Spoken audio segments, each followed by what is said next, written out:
नमस्कार। आज हम एक बहुत ही दिलचस्प कहानी पर बात करेंगे। ये कहानी है हिमालय की तलहटी में बसे एक बहुत शक्तिशाली वंश की। ये है कटोच राजवंश की कहानी।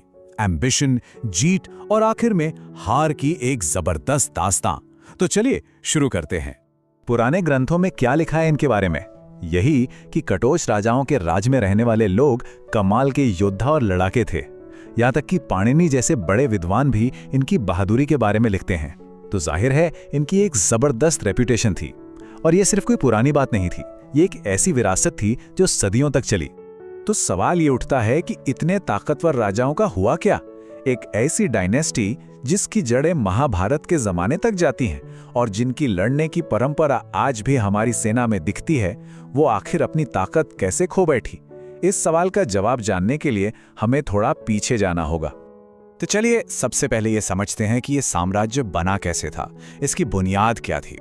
देखिए, कटोच कोई नई डायनेस्टी नहीं थी। इनकी जड़ें इतिहास में बहुत बहुत गहरी थीं और ये एक ऐसे इलाके को कंट्रोल करते थे जहां हमेशा उथल पुथल मची रहती थी।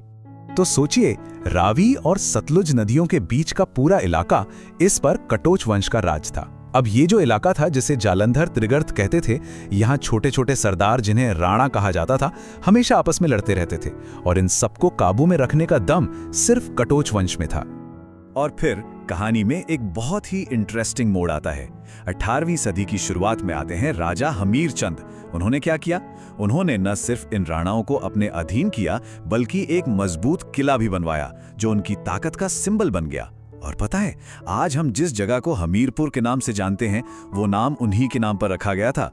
अब देखिए, हर बड़ी कहानी का एक मेन कैरेक्टर होता है ना?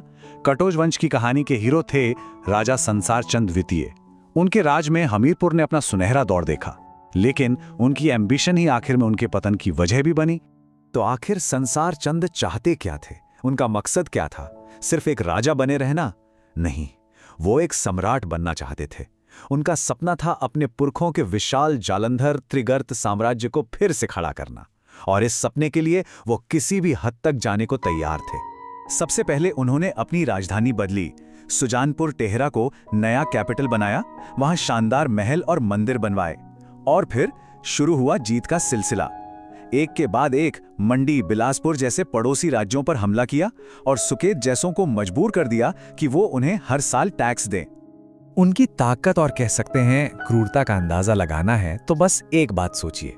उन्होंने मंडी के राजा ईश्वरी सेन को पूरे 12 साल तक कैदी बनाकर रखा। ये एक सीधा सीधा मैसेज था बाकी सबके लिए कि मेरे रास्ते में मत आना। लेकिन कहते हैं ना, जब ताकत बहुत ज्यादा बढ़ जाती है तो वो डर भी पैदा करती है। संसार चंद की जीत का ये सिलसिला देखकर आसपास के राजा डर गए। उन्हें समझ आ गया था कि अकेले तो वो उनसे नहीं लड़ सकते। और यहीं पर कहानी का सबसे बड़ा टर्निंग पॉइंट आता है। इन डरे हुए पहाड़ी राजाओं ने मिलकर एक सीक्रेट अलायंस बनाया और उन्हें लगा कि संसार चंद को रोकने के लिए बाहर से मदद लानी पड़ेगी। और उन्होंने एक बहुत ही खतरनाक फैसला लिया। उन्होंने नेपाल के खूंखार गोरखाओं को बुला लिया। बस इस एक बुलावे ने एक ऐसी जंग छेड़ दी जिसने पूरे इलाके की किस्मत ही बदल दी। ये कोई मामूली लड़ाई नहीं थी, ये कटोच साम्राज्य के वजूद की लड़ाई थी। तो अब मैदान में दो सेनाएं आमने सामने थीं। एक तरफ संसार चंद की बैटल हार्डन्ड आर्मी और दूसरी तरफ पहाड़ी राजाओं और गोरखाओं की मिलीजुली फौज। शुरू में तो लगा कि संसार चंद जीत जाएंगे, लेकिन तभी उन्होंने एक बहुत बड़ी, एक घातक गलती कर दी। किसी की गलत सलाह पर उन्होंने अपने सबसे तजुर्बेकार सैनिकों को हटाकर उनकी जगह रोहिल्लों को रख लिया और बस यहीं से उनकी सेना कमजोर पड़ गई। अब देखिए कैसे पासा पलट गया। पहली लड़ाई में महल मोरिया में संसार चंद की सेना जीत गई, लेकिन फिर उन्होंने वो सेना बदलने वाली गलती की। 1806 में जैसे ही गोरखाओं को इस कमजोरी की भनक लगी, उन्होंने दोबारा हमला कर दिया और इस बार उसी मैदान पर कटोच सेना बुरी तरह हार गई। हार के बाद संसार चंद और उनके परिवार को भागकर कांगड़ा के मजबूत किले में छिपना पड़ा। लेकिन वो वहां बचे नहीं, बल्कि फंस गए। गोरखाओं ने किले को चारों तरफ से घेर लिया और ये घेराबंदी 1-2 दिन नहीं, पूरे 3 साल तक चली। 3 लंबे भयानक साल, जिसमें आसपास का पूरा इलाका तबाह हो गया। 3 साल, सोचिए जरा। 3 साल तक किले में फंसे रहने के बाद संसार चंद पूरी तरह टूट चुके थे। उन्हें समझ आ गया था कि अब बस एक ही रास्ता बचा है, एक आखिरी दाव, लेकिन इसकी कीमत बहुत भारी चुकानी पड़ने वाली थी। अपनी आखिरी उम्मीद लेकर वो पहुंचे उस दौर के सबसे ताकतवर शासक के पास, सिख महाराजा रणजीत सिंह।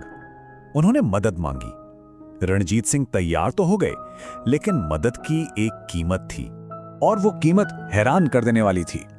1809 में रणजीत सिंह ने गोरखाओं को तो भगा दिया, लेकिन बदले में संसार चंद को अपना सबसे कीमती कांगड़ा का किला और साथ में 66 गांव उन्हें सौंपने पड़े। जान तो बच गई, लेकिन राजपाट हमेशा के लिए हाथ से चला गया। और बस यहीं पर कटोच वंश के राज का अंत हो गया। जो कभी एक ताकतवर साम्राज्य था, अब वो एक बड़ी ताकत के नीचे एक छोटा सा इलाका बनकर रह गया था। और ये तो सिर्फ शुरुआत थी सत्ता के बदलने की। तो देखिए इसके बाद क्या हुआ। 1846 तक सिखों का राज रहा। फिर पहले एंग्लो सिख वॉर में अंग्रेजों ने उन्हें हरा दिया। अंग्रेजों ने इस पूरे इलाके को कांगड़ा जिले का हिस्सा बना लिया, और आखिर में 1972 में हमीरपुर को एक अलग जिला बनाया गया, जैसा आज हम इसे जानते हैं। और वो राजा संसार चंद जिसने ये सब शुरू किया था, उसका क्या हुआ? इतिहास में उसके बारे में बस इतना लिखा है कि उसका अंत बड़ी गुमनामी में हुआ। कहाँ वो शान और शौकत और कहाँ ये गुमनाम अंत। संसार चंद की कहानी का तो एक दुखद अंत हुआ, लेकिन जिस इलाके को उन्होंने एक पहचान दी थी, वो पहचान आज भी जिंदा है। हमीरपुर का नाम जो उनके पुरखे हमीरचंद के नाम पर था, आज भी कायम है। ये उस डायनेस्टी की एक आखिरी निशानी है जिसने कभी यहाँ राज किया था। और ये कहानी हमें एक बड़े सवाल पर लाकर छोड़ देती है। संसार चंद की कहानी ये बताती है कि कैसे एक इंसान की एम्बिशन, उसकी ताकत और उसकी लेगेसी पूरे इतिहास को बदल सकती है। ये सोचने पर मजबूर करती है कि आखिर एक अकेला इंसान आने वाली सदियों की तकदीर को किस हद तक बदल सकता है।